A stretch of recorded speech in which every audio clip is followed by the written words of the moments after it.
You're not going to ever feel like truly successful if you're not risking failure, right? Otherwise, you're just taking the safe route, and you're never like whatever it is. It's like the dream job, the perfect partner, like running a marathon.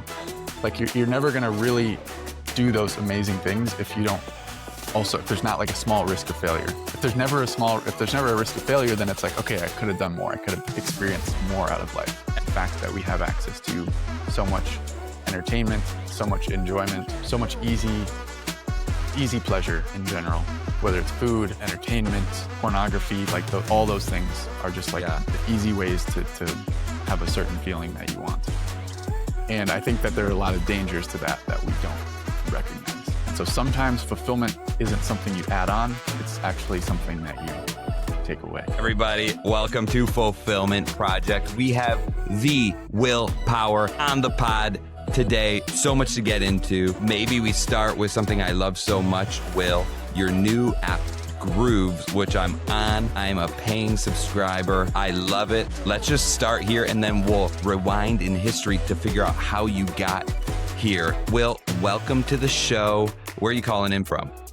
I'm in Austin, Texas. Thank you for having me again, Andy. This is going to be fun. Second time's the charm, Will. For the audience, before we get into your app, Will and I recorded this a month ago, and I was trying to get this episode out, but I kept having sound issues, and I sent it to the production company, and they couldn't figure it out for me. So finally, I said, hey, Will, would you be kind enough to give me another hour so we could record? And he said yes. So this is actually take two, so we've had good practice. If we don't nail it today, shame on us. We did, after our pod, I recorded on the Willpower podcast. If you haven't checked that out, search Willpower on YouTube or Spotify or wherever you get your podcasts, and you can find that there. I thought it turned out really good. It was a unique take actually on fatherhood, my two adopted boys that I love so much.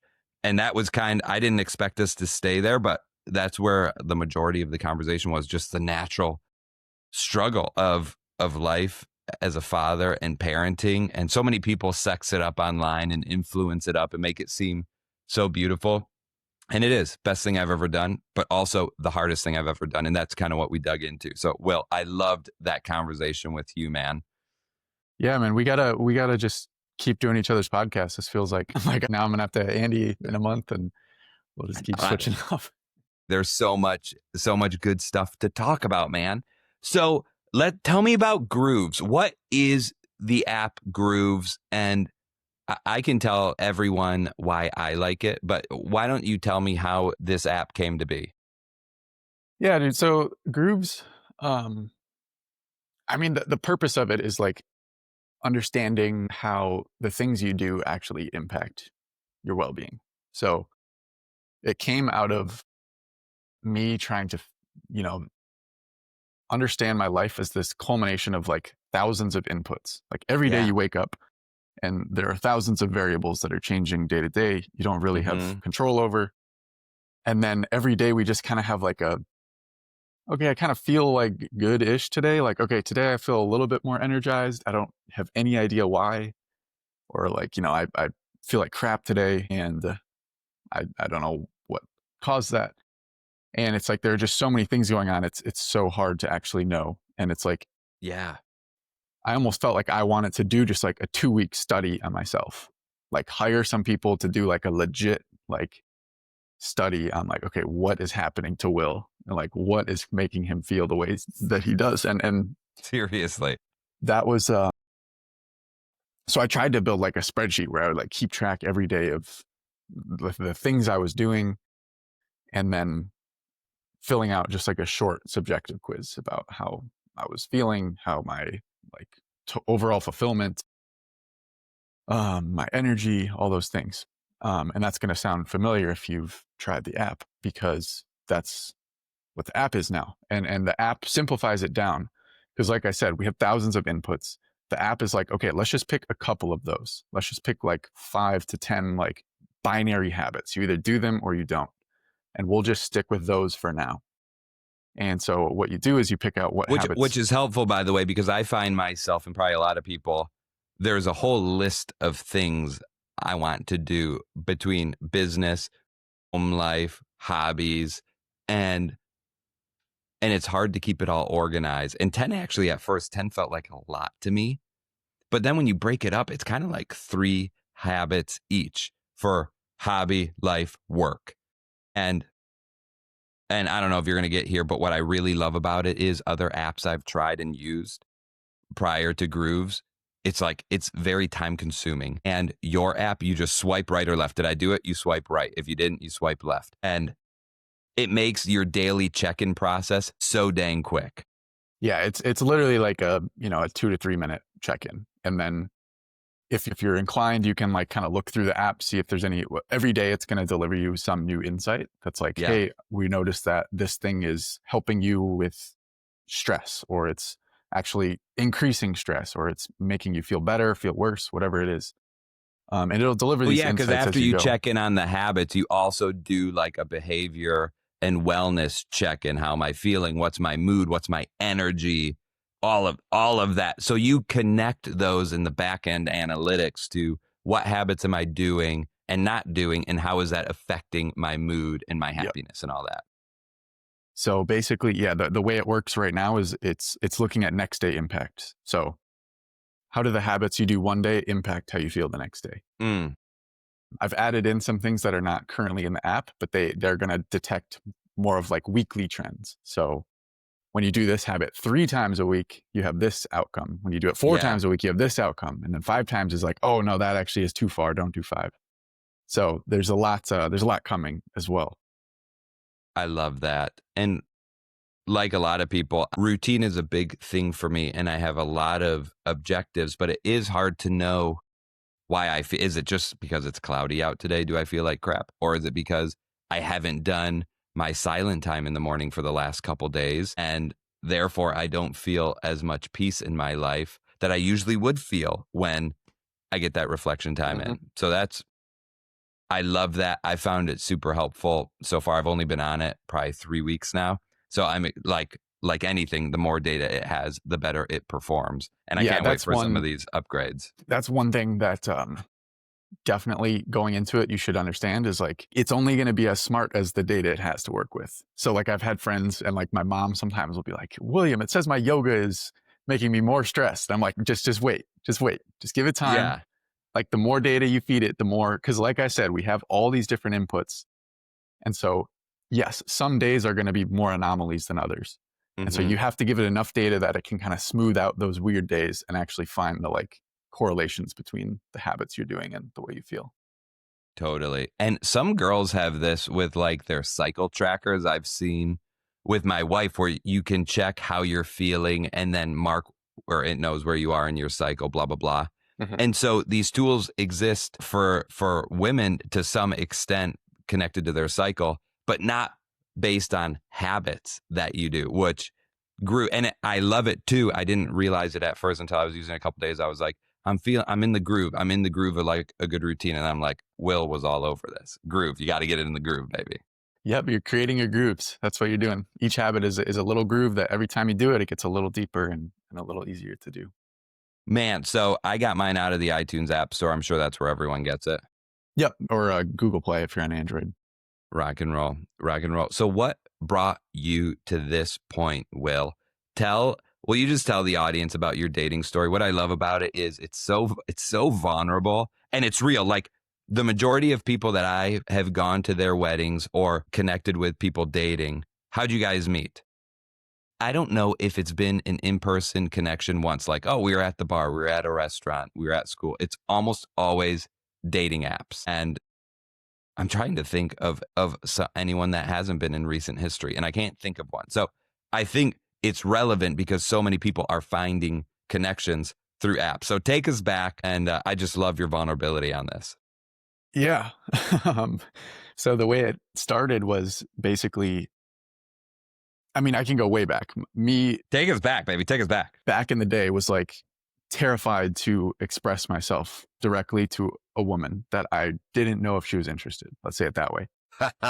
Everyone, hey, if you haven't already gone over to my Substack and signed up for a free or premium membership, Why don't you go do that right now? There's so much stuff. Every Monday morning, you get the newest, latest episode, either a long form or a monologue on a big topic by me. Every Wednesday, you get the self-reflection guide, all my notes, all my memos, and so much more. And by signing up, you will get my free book emailed to you in PDF form right now. Thank you so much. I had to know that there was some level of interest on her end before I could express that same interest back. Yeah. And that's really limiting because a lot of the times, like, women will want to see that first, right? Mhm. Before like, that's a way to kind of put yourself ahead and to be like, okay, I'm confident enough that I can risk something and express interest before knowing whether it's going to be reciprocated. And that was for me always so hard. And so the two primary avenues I would take were alcohol and dating apps, like you mentioned. So alcohol would blunt that fear for me. It would make it so that I could do it and I could express interest or I could talk to a girl and without knowing. Good And old dating apps, fashioned liquid courage. Yeah. yes, right. It's funny. I have like a very distinct memory of, it was the year after college. I went to a bar with some friends and I remember walking in and we had like pre-gamed before going out. And then the second I walked in, my thought was like, okay, I'm a little too nervous still. I need alcohol. And like, that's such a dangerous like association to make of like, oh, when I Yeah. feel this way, I need to have this To external use thing it to as change such it. a crutch. Yeah. So yeah, that was the one. And then dating apps are the other. And dating apps, by the way, like they are like rejection proof. Like that's really what they do, is they save you from the feeling of rejection because you don't have to face it. You don't have to see it. Basically, Whoa. Okay, I have to unpack that in my mind a little more. I think you just said something profound that I've never considered before. And but it made you feel safe nonetheless. yeah. I mean, dude, like this is something I used to tell guys, is like all of the girls who are on dating apps are also out in the park and they're also at the gym. And so whenever guys would be like, oh, I don't approach girls here, I was like, they're the same people. These are the same girls that are at this Yeah. other on the dating apps. And so logically you would think, okay, I could just go to these places and meet the same girls that are on the dating apps. But the thing is, when you're on the dating apps, you don't have to experience the rejection firsthand because it's not going to tell you, oh, this person swiped left on you. This person swiped left on you. It Totally. just tells you the successes, right? It only tells you when girls swipe right and you have a match. And so for dating apps, it makes it just that much easier. You don't have to feel that direct pain, especially when it's like in person. That rejection can be a lot scarier. And yeah, so dating apps seriously blunts that.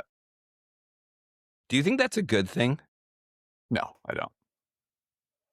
I think that's like an experience that will really shape you, and you're almost robbing yourself of like that experience to grow and to face something scary if you're just depending on dating apps.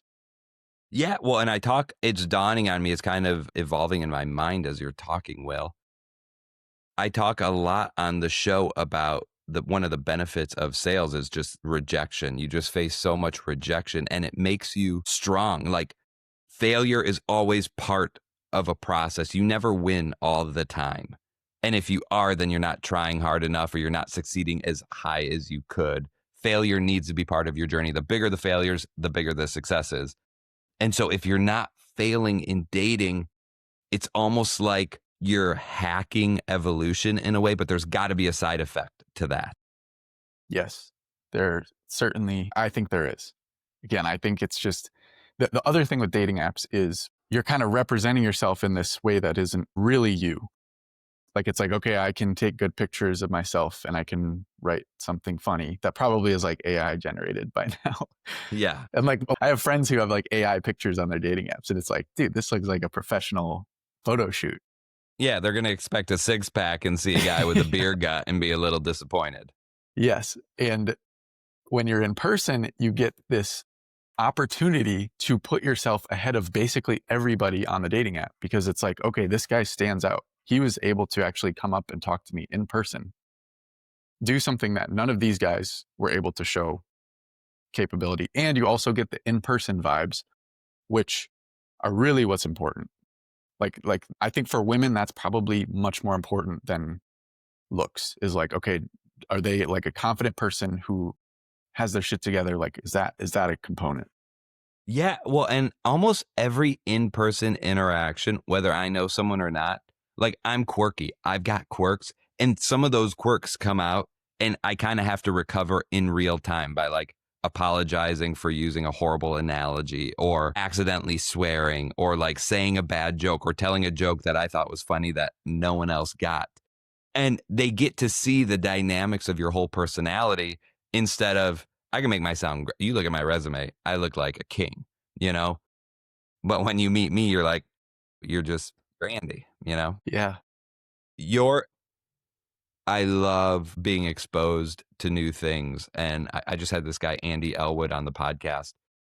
And he blew my mind so many times. He said things I'd never considered before. And that's one thing I love about the podcast and talking to people is being exposed to new paradigms, new situations that just never occurred to me because it's outside of my life experience. So this whole dating thing, maybe half the listeners have thought of this before, but I'm wondering if half the listeners have never thought about the fact that dating apps take the failure out of the dating cycle.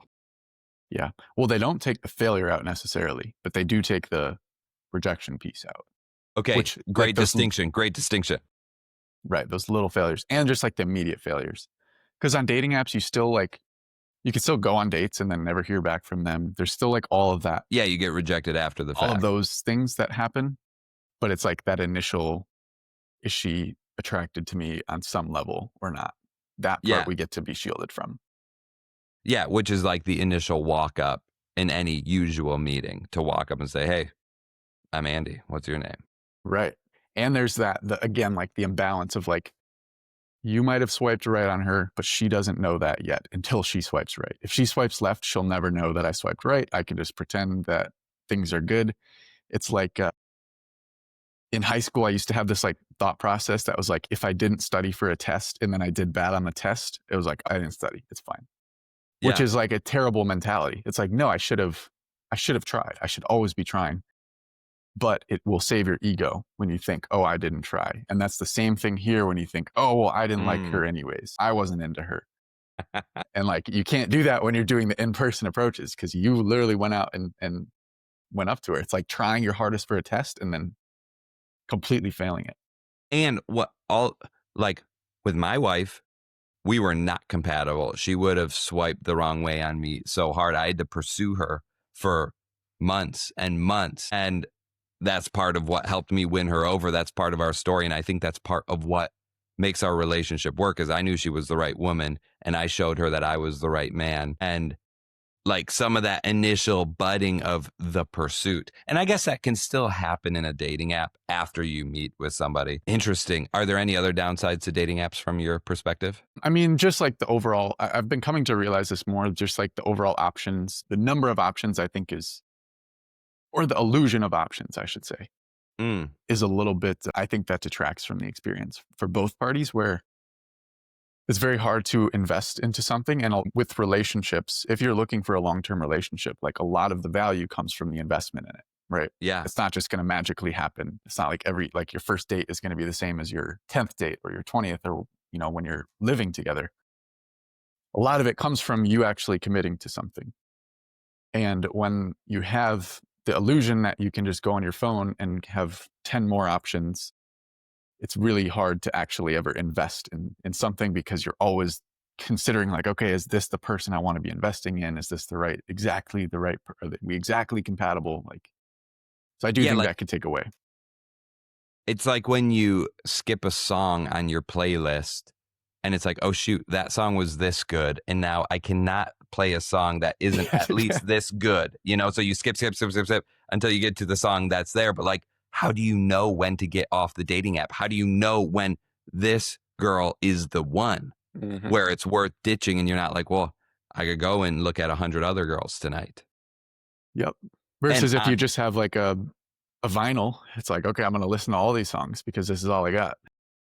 Well, and I got a vinyl 2 years ago, and that is one of the unique things about them. A little bit of a tangent here, but vinyl changes the way I listen to music. I still listen to Spotify majority of the time, but when I put a record on, it's like an experience. Like you flip through, you take it out, you look at it, you put it on, and you listen front to back. The order of the music, the arrangement matters so much more than a playlist where one song is picked out of an album and that song is totally out of context. I think it's totally changed music. It used to be more like a book where there was a beginning, a middle, and an end, and there could be kind of like a curve to the album, almost like a story arc. And now music, you almost have to cover that whole arc within one song because you're only getting a piece of that album. Yep. Yeah, we definitely think in songs now.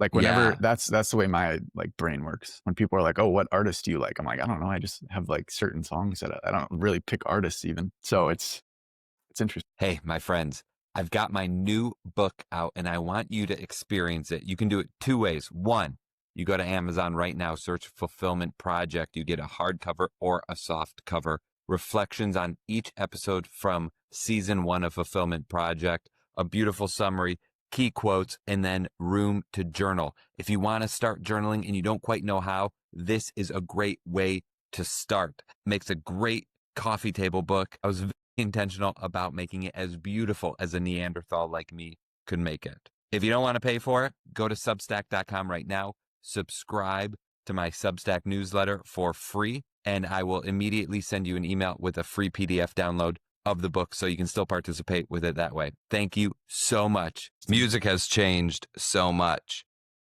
But to dating apps, so are you still on dating apps or have you gotten off of them? I actually got off dating apps after I ended a relationship in 2021 and I was like, I'm done. Like, I'm never going to go back on them. Or I didn't say I'm never, but I was like, I'm not going back on them right now. Yeah. And so I had a couple of years where I was kind of I was still using alcohol. I would still go out with friends and drink. Nothing like I didn't have any. Do you use alcohol now or you don't drink any alcohol? I'm completely sober. Well, sober from alcohol. I'll play around with some other stuff. But yeah, I use no alcohol. But yeah, for a year or so, I was still drinking. And then I watched a video and it was like a podcast clip of this guy called Derek from More Plates, More Dates. Yeah, so Derek, dude. Okay, you know Derek. I'm all about Derek, man. Yeah. So he used to talk a lot about dating, and now he's moved on more to fitness and like hormones and stuff like that. Yeah, I use a handful of his supplements, actually. I really like his stuff. Nice. Gorilla mode, baby. And so in this clip, he said that is a non-paid advertisement, but you never get a pump. Like when you take gorilla mode with freaking the juice in there, which is just caffeine. I mean, you can rip, baby. Gorilla mode. My pumps pre-gorilla mode and post, night and day. That's why I wear long sleeves. I don't want to distract anyone watching the premium video content. Yeah, you don't want to make anyone feel bad. So anyway, you're watching his clip. What did he say? So I watched his clip and he said every guy should address this fear as early as possible in their life.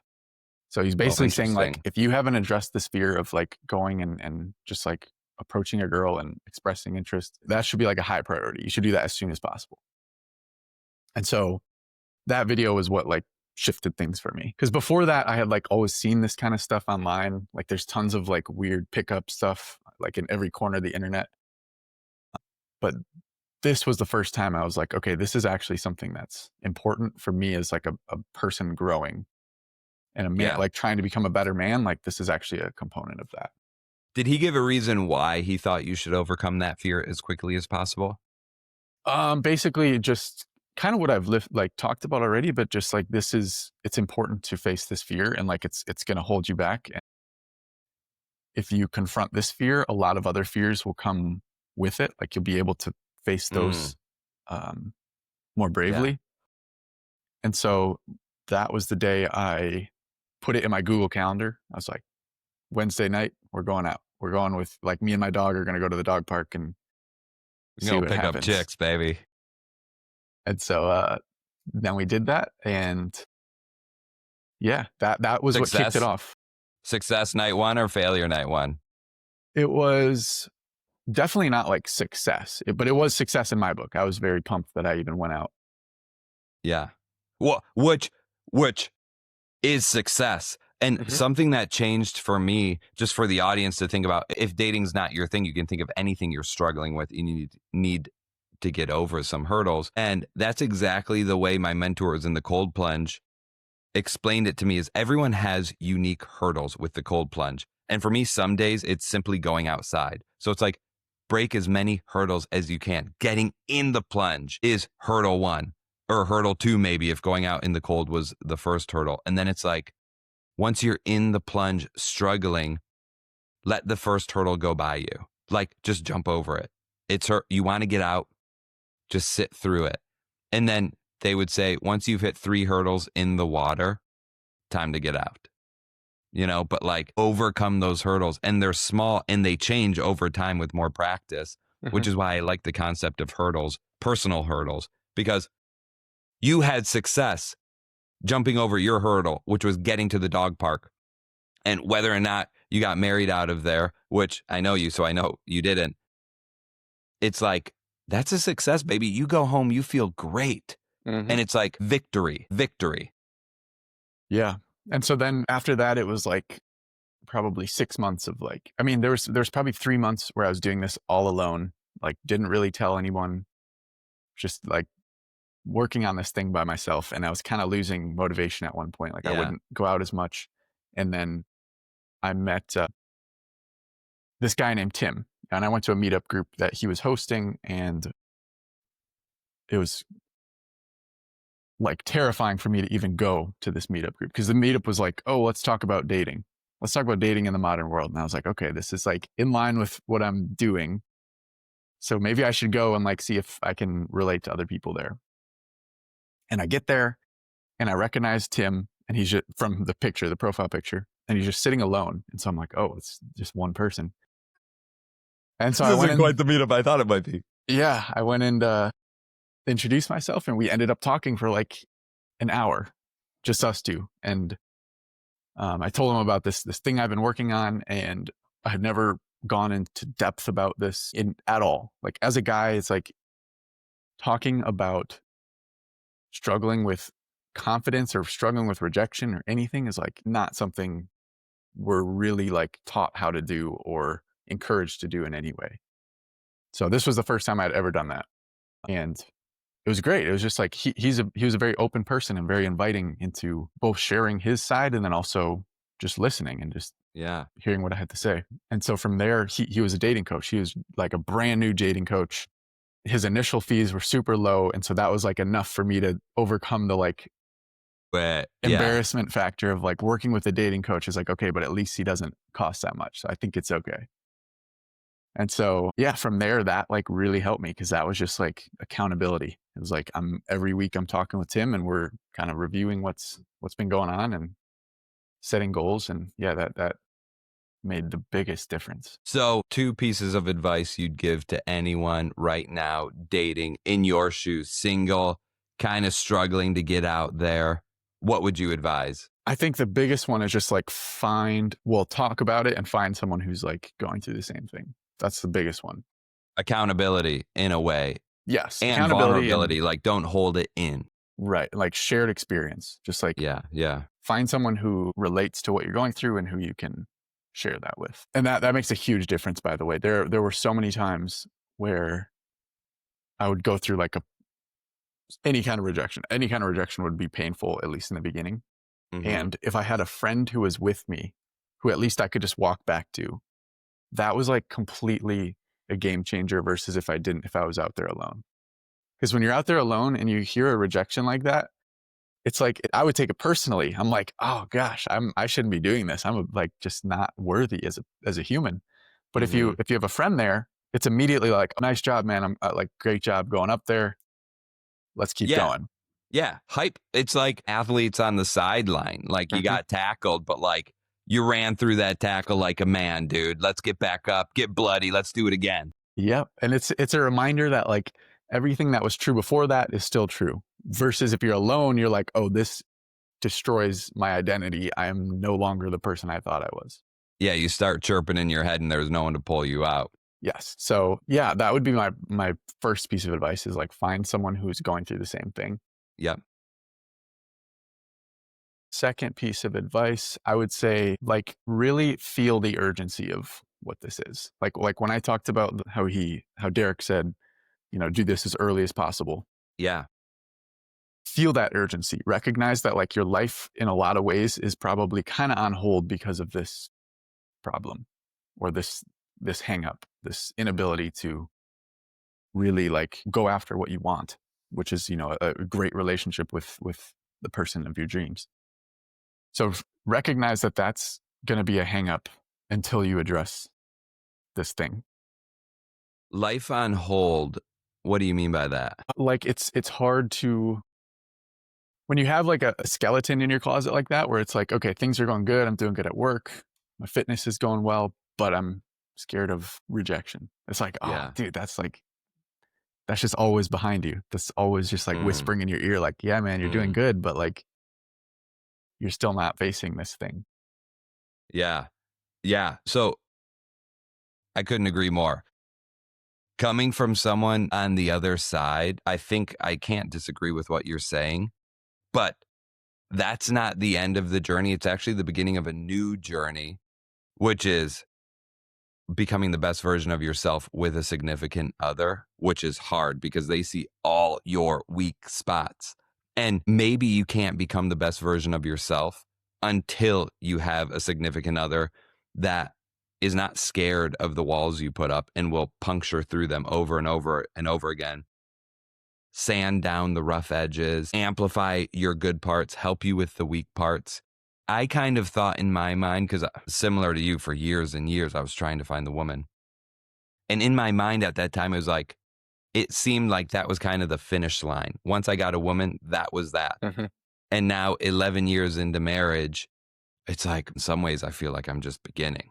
So maybe that amplifies and legitimizes your point even more, is like, there's a whole nother journey out there that you can't begin until you get this person. And maybe that's a separate thought from that fear is also holding you back from other things in life. So like overcome fear. If fear is holding you back, address it. Do you think all fears need to be addressed? Are there any fears that are legit that you should ignore? I mean, like fear is there for a reason, right? I don't think the advice like, oh, if you have a fear, you need to face it is necessarily the case, but like irrational fears, I would say so. Like if a fear How doesn't do you know if it's irrational? like if you can logically walk through it, like with this, it's like, okay, I'm going to go talk to a girl and she says no to me. And then what happens after that? It's like, does my world come crashing down? Does everyone like turn and laugh at me? Does everyone hate me now? Like none of those things actually are true. Those are just irrational fears of what I think is going to happen without really walking through what actually happens. Yeah, that's a good distinction. That's a good distinction. So for the listeners, if you have any rational fears, okay, that's a protection device for you. But if they're irrational, if you take Will's advice and instead of keeping it inside, you get a friend, you talk to them about it and you realize, oh my gosh, this is a little bit irrational, then I think the advice is get over it as quickly as possible.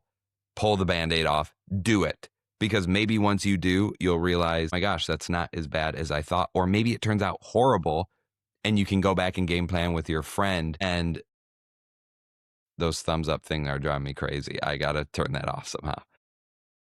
Go back and game plan with your friend and figure out, okay, whoa, that was a lot scarier. That was a lot harder than I thought. What are some things I can do in preparation next time so that I have a different outcome? Yeah. And that's one of the things that kind of comes up, at least for me it did, is like the first time you do it, you're just like so pumped that you did it. Yeah. And it's like, it doesn't matter how it went. Like if you got her number, that's amazing. Like, oh, wow, this worked the first time. Yep.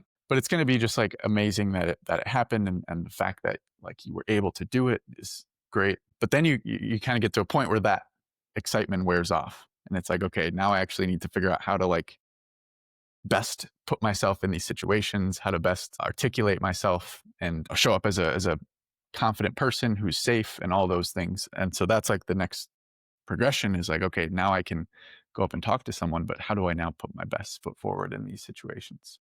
Totally. Do you know the Stoic writer, Ryan Holiday? He's a contemporary. He's putting books out now. So I adapted his book, The Obstacle is the Way. I really like it. And to me in my life, I adapted that to the process is the way. And it relates to what you're saying, Will, is I come up with a process to get over things that are hard. Like in my job of sales, there's a lot of rejection. And the only way to not feel like a piece of trash at the end of every day of work is to come up with a process that I follow on a regular basis so that at the end of the day, week, month, year, I know I followed the process. I refined the process. I'm getting inputs on the process from people that know better, wiser, more experienced than me. And a lot of times I succeed and it's like, yes, the process works.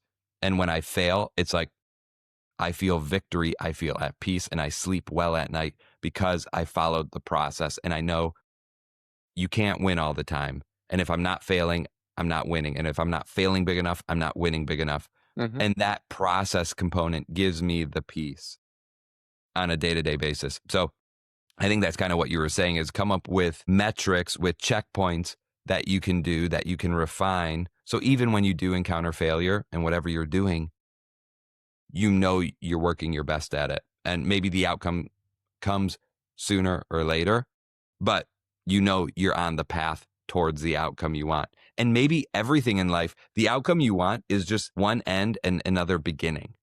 Like there's never a total end, you know, it's just a continual life journey. And when I run and I'm getting tired and I finish my run, I never want to be in the mental space where I'm thinking, I'm finishing this run. I just can't wait to be done.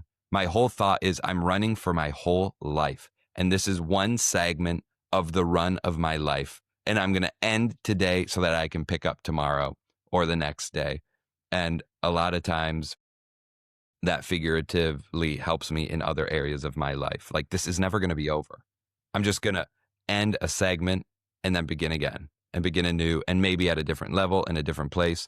Life is full of endings and beginnings, but there's never an ultimate end. And if you believe even in the afterlife, like I do, then even death isn't the end. So I would say, and I do say, like, I'm starting to live in eternity now because I don't see my life in an 80-year chunk. I see my life as an eternal piece, and I'm just living now the best I can, prepping myself for what's to come. That's a mystery to me. Yeah. So to go back to your first, what you were saying about failure, I think there's something very true about you're not going to achieve everything that you want. You're not going to ever feel like truly successful if you're not risking failure, right? Because otherwise you're just taking the safe route and you're never like whatever it is. It's like the dream job, the perfect partner, Yeah. like whatever it is, like running a marathon. Like you're never going to really do those amazing things if you don't also, if there's not like a small risk of failure. If there's never a risk of failure, then it's like, okay, I could have done more. I could have experienced more out of life. Yep. And 100%. I get into this in a big way in a recent podcast I put out with Andy Elwood, and I just mentioned him a minute ago, but that conversation is fresh on my mind, and we talked a lot about that. And I challenged him. I said, well, I've got an article and podcast about the art of staying put, how sometimes in life, like there is an art to not grabbing for the next thing, but just being at peace with where you're at. And he acknowledged that. And there was a time in his life where he had to pull back and recover and heal from some wounds. But he said this line, and it blew my mind. I've been thinking about it for the last couple of days. A boat is safest in the harbor, but a boat was not meant to be docked. A boat was meant to be at sea. And it's like, yeah, we can pull into the harbor, but then we have to launch out. And if we're not at sea, then I think there is a longing within us that feels unsatisfied. And little peak moments will not satisfy us if we're playing it too safe. when I met my now girlfriend, long-term girlfriend, Do you meet her at the dog park? no, it was a different area. It was in person. It was this like outdoor kind of mall area here in Austin called the Domain. But I remember seeing her and just like, I was like, I had been doing this for 9 months. Like I said, probably talked to honestly almost 1,000 women at this point. Oh, And like, I saw her and I was like, this is probably the most attractive woman that I've seen doing this. And the part of me just was like, okay, this is a person who is like a different level than me. I can't have this person, but I am the man who goes for it. I'm the man who just tries. heck yeah, you are, brother. Heck yeah, you are. And so I had kind of adopted this mindset that was like, when I see someone who I'm interested in, I go and I tell them. Again, like this was just like, okay, I'm risking failure, but I'm also going for something. And this happened to work out. And I never would have had that experience because I literally would have selected myself out before even trying in the past. I would have been, okay, nope, this is not someone who I can be with or who even wants to talk to me. So I'm not even going to go for it. So there's just so much that you can miss out if you don't risk a little bit of failure. Amen. I mean, so many, anyone listening can copy and paste that into their specific anecdotes of life. And anyone successful, anyone you read about, anyone you hear about, anyone you talk about, some of the greatest things that happened in their life, maybe all of the greatest things that happened in their life had a component of risk and failure to them. I don't know if you can have a great thing happen to you without risk and failure now that I think of it. Can you, do you think? I don't think so. Not like a truly great thing as like an internal experience, right? It's not just about the external and we're all outcomes. seeking great things in the context of our own lives. So failure and risk has to be a part of it, period. Okay. That is going to come up in the reflection guide to figure out what's holding you back from taking a little more risk. And that's something to contemplate. When did you start podcasting, Will? I started about Were a year. Were you in this long-term relationship when you were podcasting? Yes. It was about a year and a half ago that I started. I actually did a dating podcast before that, and that was before the relationship. No way. Is that still out there? I haven't seen that. It still exists. It's called The Art of Approach. If you look it up, it was me and Art Tim. of Approach. Love that. The Art of Approach. So I did that for, I think we did like 30 episodes. And then we kind of just stopped doing it at one point. It just died off. And then right before it died off, I started the Willpower podcast because I was like, I really liked the podcasting thing and just like going through the experience of doing it. I'd never thought like, oh, this is something I would do. I would start a podcast. Yeah. And so doing it with someone else gave me kind of that launch pad to like, okay, I can do this on my own. The bridge into it. Yeah. And so then I started that, and that was, like a year and a half ago. It was when I was with Carson, my girlfriend. Oh my gosh, Carson, sweet woman. Mm-hmm. So looking at my notes here. So speaking of the Groove app routine, you're clearly a beautiful man, physically fit. What did you learn from podcasting about routine and consistency that kind of blends into every other area of your life? That's a good question. Whenever someone says that to me, that's like the hallmark. That's like my gold star for podcasting. It's like, yes, good one. You had something in there. Yeah. I think consistency definitely is a big one with the podcast process in itself. So for me, like when I started the podcast, I was like, I'm going to do this every single week. This is going to be released every single week, and we're not doing weeks off. That's just like the way that my brain works. You're one of my few subscribers on my Substack. I don't really promote it. And so it's mostly just like friends and family. My gosh, you should, man. That's some good stuff out there. I get a lot on that. But it's a weekly thing. It's every Friday. And that's been like over 2 years now. But it's not like a ton of work. It's like I just have to write a 2-page thing, once a week. But tell that to a high school kid who's got to write a 2-page thing once a semester, man. You're doing it once a week. That's incredible. But it's the consistency of it and the public nature of it as well. Even if it's a small audience, it's like, okay, people know that I'm doing this. People are going to see this when it comes out. So that was one thing with the podcast, was the consistency element. I don't know about other things with routine. Like I feel like I pick out small things from guests around. Like I honestly, I find a lot of motivation. I'm sure you found this, but there's some episodes where I get off and I'm like, I'm inspired. I'm going to go for a run, or I'm going to rethink everything I'm doing business wise. Yeah. And so those episodes really stand out. There are some of those where I just like, I just have like a new fire behind me. That's like, okay, I got to go do this thing. I have the same experience, by the way. You get to talk to so many people through the podcast, and people you would never talk to otherwise, and their life story, challenges they've overcome, mentors they've had, gifts they've been given by other people that they share with me. I'm like, I feel unworthy in a way to have received this. And in a little way, so does all the audience that is tuning in and getting these.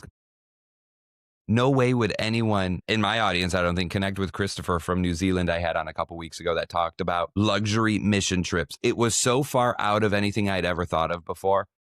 And it's like, I gained a lot from that. The audience gains a lot from that. It's like more begets more. And that's been one of the coolest aspects for me of the podcast, is encountering things I love. In college, one of my favorite hobbies was drinking espresso. I discovered caffeine in college, and drinking espresso and talking to philosophy majors about life and, like, you know, brain bender stuff.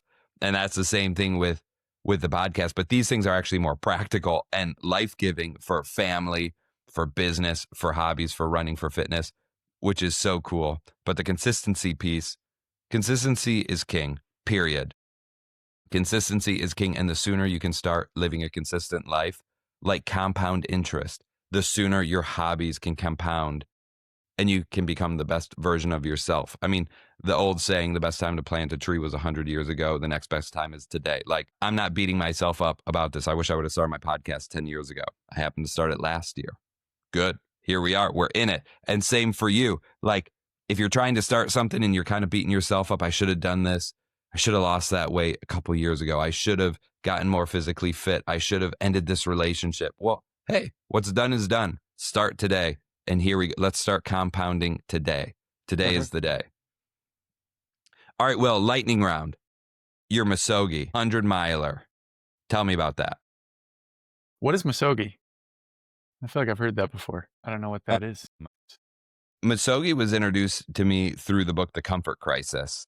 And it's this guy, Michael Easter, and he talks about doing, it's an old Japanese tradition of doing one incredibly hard thing a year where you have a 50% chance of success. And I think I understand you're running a 100-mile race, aren't you?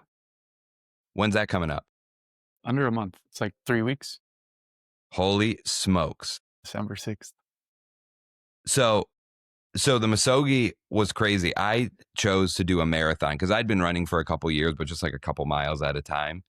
And I thought, okay, so a marathon in 5 months, when I was deciding to do it this year, is doable, but it'll be a stretch. Like, there's a good 26 miles is a long way to go. And so I started training for it, got a training plan, and I did it. It was such a peak experience for me. And I have so many memories tied to it. That's one reason that Misogi was appealing to me, is years, the older you get, years start to fade away really quick. And it's like hard to remember when certain things happen. And the 2 years that we adopted each of our boys, I have a lot of memories from those years because there were a lot of peaks and valleys to those years. And so I have moments, big moments to attach memories to. And I thought with the Misogi, I'll be able to connect. This was the year I did the marathon. This was the year I did the Ironman. This was the year I climbed Mount Everest. I haven't done an Ironman or Mount Everest. Those are just examples. But like, to hook into things. And so it was very appealing to me. So I did one. I'm planning one for next year. And your 100-miler seems like a Misogi. Have you ever done anything like this? If you're not familiar with Misogis, what made you want to do a 100-miler? It seems crazy. I'm just crazy on my own without a book. Yeah. So I've actually, my mom of all people explained this to me because she's also a little bit insane. And so I think that's where that doesn't fall far from the tree. Yes. I got that exact same thing from her. And so she's telling me about this book that you mentioned. And like, oh yeah, you find something that you have a 50% chance of failing. And I'm like, that's what I do. Like, I did that with a marathon, same as you. Yeah. I had done one marathon before. I trained for it and everything. And then I was kind of just like, what if I didn't train? Like, that would make it a little bit more of a up in the air type of situation where it's like, okay, is this going to happen? Am I going to finish? Am I not? And so that was my thought process, was like, that's ballsy, man. I can train for it, but I know if I train for it that I can do it. And so rather than train for it, also it was kind of out of laziness. I was just like, I don't want to train. I'm just going to have one hard day instead of like 5 months of hard days. Yeah. And so I just did it that one day. I just ran 26. I'd been running maybe like 10 miles a week or so. Because I was kind of in a running routine. Cumulative or 10 Yeah, miles yeah. at a No. go? Just 10 miles. It was like 3 miles every couple days. And so that was Wait, exactly. did you do it? You finished it. Yeah. But that was the exact thought process. Was like, I don't know if I can do this. And I want to like kind of hit that edge where I don't like, I might finish, I might not. Yeah. So I definitely believe in that. I think with the ultra, it's pretty similar because like, although I did train for this because like, I don't think my body physically could do 100 miles. I think it would like break down at a certain point. Gosh, yeah. But still like with 100 miles, it's like still up in the air. There's no real like way to know what's going to happen. What course are you doing? It's called the Brazos Bend State Park or something. It's near Houston. It's a 16-mile loop that we're just going to be running around. Yo, you're going to get to know that loop pretty dang well. 6 times. Yep. My goodness gracious. That's wild, man. Good luck on that. Good luck on the 100-miler. For the audience, I got so much out of it. If you haven't checked out that book, The Comfort Crisis, there's a lot of other great points he brings up along the way. Essentially that we as a society have gotten too comfortable with being comfortable, and we were made to be uncomfortable. And we need to fast. We need to detach from food. We need to go outside when the weather isn't pleasant because our body needs to be exposed to that. We need to do hard physical tasks. He just lays out so many great points in the context of an insane elk hunt he was doing. And it was really cool. I got to try and get him on this podcast. That'd be kind of a peak moment. That'd be awesome. For me. Yeah. Dude, there is an interesting thing about that, which is also like, we were built to like live in discomfort, but also we were built to seek comfort. Right? Like that's like what our driver was. It's like, I want to eat. I want to be able to eat. I want to be warm, all those things. But the thing is, as we're, if you think 1,000, 10,000 years back, we didn't have access to all those things, such immediate access. Yeah. And so now there is a weird thing where it's like, okay, I can have all the things I want, but then I realize like, oh no, I'm actually not built to have them. I'm built to want them. So how do you like... Whoa, that's a brain twister. Yeah, how do you marry those two? So now you need discipline in life to actually impose discomfort so you don't get too fat and too lazy and end up dying inside, and you got to struggle for it. Whoa, that's a great point. That's a great point. Kind of how we evolved so well that evolution is now hurting us in a way. Society is kind of hurting us by all of the creature comforts that we have. That are just grocery store stocked all the time, phone with all the information and videos and content that I want, a furnace heating my house when it's cold and cooling it when it's warm. My work is on my computer. I don't have to go anywhere for work. It's like, oh my goodness, wild. It's all so easy. Continuing on the slowest lightning round that's ever occurred. Favorite books that you've ever read?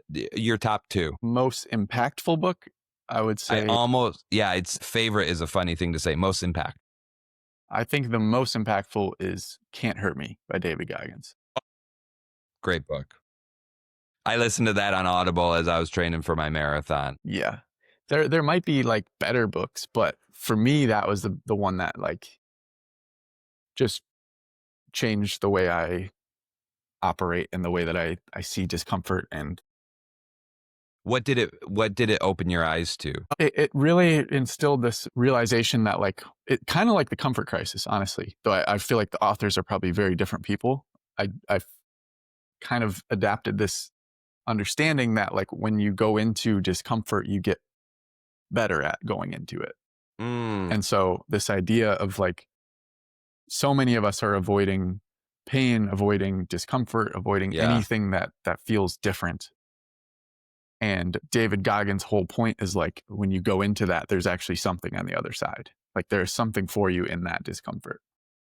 And so this mindset of leaning in to those things and actually imposing them on myself, upon that became yourself, something that really came out of that book. And And it something is that amazing. You do get better at suffering when you suffer. Like there is technique to suffering, and we all kind of react differently to it. And the more you do it, the better you get, and maybe the stronger you get in the process. Mm-hmm. I love that. I love that. Number 2 book. Oh boy. I want a good one for this. I know it's like asking what's your favorite song. It's like, well, what genre? What's the mood? What's the moment? Right. All right. Let's go with a little curveball because I haven't really talked about this in a while. The Leonardo da Vinci biography by What? Walter Isaacson. I don't know if it's my favorite, but dude, it was good. It was. Tell me. So it's a classic Isaacson, like, 1,000+ page book, and it like dives. Do you read or into, listen? I read it. I don't typically listen to audiobooks. I don't really know why. It just doesn't. Interesting. That's the difference between you and me. I work for mostly me. listen to these things. I'm very into Civil War history, and I've started listening to the biographies of all the presidents. And I started with Abraham Lincoln because he was, the guy during the Civil War. And I actually it's just like watched the Lincoln movie on a flight recently. It was good. He's an incredible man. Yeah. His life journey, his family story is so complex. It's insane. But Da Vinci, back to Da Vinci. What struck you about that? Yeah. So if you ever I don't know how true this is, but when people, if you look up one of those like blog sites where it's like the top 10 geniuses of all time, it's almost always Leonardo as like number one. I mean, he was everything. He was everything. An inventor, an artist, a doctor, the people that tried to make new metals, whatever those are called. Yeah. Know what I'm thinking about? Alchemy? Is that what you meant? Alchemy. No? Yeah. Yeah, but okay. So one note about him, he had these, he would draw anatomy, like anatomical. He would like dissect people, like dead people, and then draw them. And there was a whole process to it because back then there's no refrigeration. So it's like he had to do it quick. Oh my goodness. Yeah. It was like day of, like, okay, I got to get to the morgue, got to do my drawings. And dude, it's almost like a tragedy because these things were discovered like 400 years later. And it was like 300 years before its time. Like we did not have that understanding as a human race. We didn't know all these things, all these different muscles. Yeah, like to the intricacies that he had found until many hundreds of years after. Why not? Why didn't they learn right when he drew it? His journals were just like lost, or they were. I don't know if they were lost or they were just like put somewhere and no one really looked at them. But it was never published. It was literally just his curiosities, which it's insane that someone would like go to those extents just on curiosity alone. Yeah. I mean, that's a lot. There's a lot involved in getting access to the morgue and slicing open a body. My gosh. And he did this. He did so many. It was so much work went into that. But anyways, other things about him, he kept like a daily journal where he would just like make notes, make sketches. He would draw, like he would find like the ugliest people and draw them, and he called them like grotesques or something like that. And he was like obsessed with that. I do not want to be in Da Vinci's book of grotesques. What else? There was one that Isaacson specifically called out, which was like a little note he made, and it was like, describe the way that a hummingbird's tongue works, or a woodpecker's tongue works, or something. Just like he saw a woodpecker and was like, how does that work? I really want to like know that. And so again, it's just his life was driven by curiosities. And was he poor? Or did he have money somehow? How did he support his curiosities? The way that artists worked back then was they would be in some rulers, like, I forget what you call it, like their court, their like inner circle, where they basically sponsor you to just like live and eat, and then you got to like make them paintings and stuff. And while he's doing that, he's doing some of these side projects. Yes, he's like cutting people open and whatever. And he had grown to a certain, like, by the end of his life, he was very well known. And so it wasn't like he was like struggling to live, but he did have like conflicts and stuff with rulers, because they're like these crazy rulers back then who are doing these like horrible things. And then he's just like, hey, I just want to like live and draw stuff. Oh my gosh. But yeah, and what a then great thinker. he was trying to invent a flying machine. That's like one thing he's well known for. It didn't work, obviously, but he tried. Yeah, but I've seen the drawings. It's kind of like a mix between a helicopter and an airplane a little bit. Or is Yeah, it more like a helicopter? I don't remember, honestly. I remember there's one, I think, where it's just literally like wings. Like he's like put wings Flapping on a like, person. hey, it works for the birds. Why not for me? But yeah, there is so much to take from that. And I think it's his quote that is so, like, it applies to everything. But he said something about how a masterpiece is never completed. It's abandoned. Whoa. Like it's never over. You just have to choose when to stop. You just have to let it go at some point. And that actually is a distinct thing about artists and non-artists alike, is sometimes people don't know when to let go and move on. Mm-hmm. And it's like, yeah, Leonardo carried around the Mona Lisa with him for like decades, where he would just, like, every time he moved, he'd bring it with him and he was continuously working on it. And then I don't know if at some point he decided it was done or if he just died and that was when it was done. I don't know. oh my gosh, crazy. All right, last question, Will. That Leonardo thing, I got to get the book. I'm very fascinated now because he's one of those creatures in life you hear about and you know so much about, but I've never actually done any direct study on him myself. So I want to get that Isaacson book and I'll listen to it probably. Last question before you give me the final word. If you could go back in time, you've learned a lot of lessons on the podcast through your writing on your Substack. Life lessons. Life is hard, man. You burned the boats. You literally left your job to start your podcast. We didn't even get into that today. That's something for part 2 when you come on. If you could go back and give your 18-year-old self advice about life, what would it be? I think it would be very related to what we've been talking about. I think I would tell myself to embrace failure. I think that was a big driver for me. A lot of my childhood was just like avoiding any kind of failure. Yeah. And it's crazy what that can close you off to when you live that way. Taking the traveled path is the easy way, but it's rarely the right way. And I found myself as a child doing similar things. You're just going with avoiding pain. And it's the path less traveled. That is where a lot of the fruit is. I love that. All right, the willpower. Dude, thank you for coming on. What a joy. Where can people find you? They want more. They can go to the Willpower Podcast, get our show, and so many other. I think you have over 75 episodes now. You were number 75. Yep. So we just passed it. I love that. Where else can they find you? Grooves on the App Store, Google or Apple. What else? What else you got out there? Yeah, so Grooves you can find if you Google, or it's mygrooves.app if you want the website that has like links to everything. For me, I have everything I have a personal website, williammulvaney.com. You can also Google my name and I should come up. Those are the 2 big ones. Just the podcast and then website for everything. Awesome. I mean, my podcast is all about fulfillment, Will. What went left unsaid today that you think the audience should hear from you? What do you wish we talked about that I didn't get to in my deficiencies? Well, I mean, I think you did a great job, first of all. Bam, baby. Thank you. Thank you. I think for fulfillment, so this is something that comes up in my life very frequently, and it's surrounding just living in the modern world. And I think this is something that comes up more and more often. So this is not like a new thing that I'm saying, but the fact that we have access to so much entertainment, so much enjoyment, so much easy pleasure in general, whether it's food, entertainment, pornography, like all those things are just like the easy ways to have a certain feeling that you want. And I think that there are a lot of dangers to that we don't recognize. And so sometimes fulfillment isn't something you add on, it's actually something that you take away.